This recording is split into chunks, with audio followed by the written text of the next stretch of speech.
নওপাড়া গ্রামে বিভিন্ন এলাকায় বিভিন্ন জায়গার গরু লাম্পিং ঘা হয়ে জায়গায় বড় বড় ফোঁটা হয়ে গরু দীর্ঘদিন পড়ে থাকে, চিকিৎসার পরে শেষ পর্যন্ত গরুটা মারা যায়।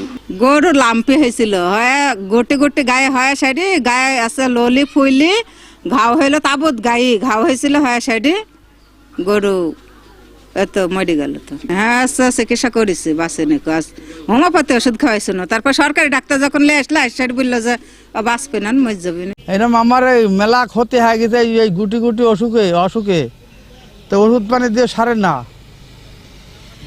মরে গেছে দুইটি মরে গেছে, ওই কয়েকটা হাঁস সারিছে, এই অবস্থা। ধরেন কিবা অসুখ হয়েছিল, হওয়ার পর হচ্ছে পেশা পায়খানা বন্ধ হয়ে গেছিল, খাওয়া দাওয়া ছাড়া করলো না করার পর অল্প 2.5 লাখ টাকা দর গরু ধরেন 1,40,000 দিয়ে বিক্রয় করে দিছি। আমাদের একটা কনসার্নিং অসুখ হচ্ছে লাম্পি স্কিন ডিজিজ LSD। এটা হচ্ছে একটি ভাইরাস ঘটিত রোগ। ভাইরাসটি হচ্ছে ক্যাপ্রিপক্স ভাইরাস গ্রুপের লাম্পি স্কিন ডিজিজ ভাইরাস। তো এইটা একটি সংক্রামক রোগ যা মশা, মাছি, তারপরে হচ্ছে টিক মাইট এগুলোর দ্বারা ছড়ায়।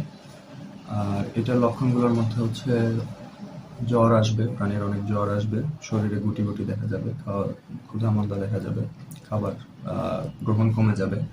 সেক্ষেত্রে সাধারণত আমরা শরীরের বিভিন্ন জায়গায় যে গুটি ওঠে এবং জ্বর আসে সেটা দ্বারাই আমরা এটা একজন চিকিৎসকের কাছে নিয়ে আসলে সে এই লাম্পি স্কিন ডিজিজটা ডিফারেন্সিয়াল ডায়াগনোসিস করবে। এই রোগের যেহেতু ভাইরাস ঘটিত রোগ, এর নির্দিষ্ট কোনো চিকিৎসা নেই, যার কারণে আমাদের উচিত এই রোগটা প্রতিরোধ করা। আর প্রতিরোধ করার জন্য আমাদের দরকার হচ্ছে টিকা প্রদান করা। আমাদের মোট গবাদি যে গরুর সংখ্যা, সংকর জাতীয় এবং দেশি গরুর সংখ্যা প্রায় 1,50,000-এর বেশি। তো সারা দেশের মতো আমাদের লালপুর উপজেলাতেও এবার লাম্পি স্কিন ডিজিজের যে প্রকোপ সেটা দেখা দিয়েছে। প্রথমে কুরবানিদের আগে অল্প থাকলেও কুরবানিদের পরে এটার সংক্রমণের হারটা একটু বেশি হয়েছে। আর টানা খরা এবং টেম্পারেচার বেশি থাকার কারণে এই রোগটা একটু বেশি, রোগের প্রাদুর্ভাব বেশি হয়েছে। তো আমাদের প্রায় 10% থেকে 12% গরু আক্রান্ত হয়েছে, মানে বাছুর গরুটাই বেশি আক্রান্ত হয়েছে, অল্প বয়সে যে বাছুর এলা আক্রান্ত হয় বেশি আর কি।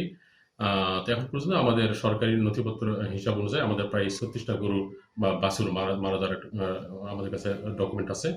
তো আমরা সাধারণত আসলে এই রোগের ভ্যাকসিন ছাড়া কোনো প্রতিরোধের কোনো ব্যবস্থা নেই, এজন্য আমরা ভ্যাকসিন দিয়ে থাকি। তবে গত অর্থ বছরে আমরা 350 ডোজ ভ্যাকসিন আমাদের সাপ্লাই এসেছে সরকারিভাবে।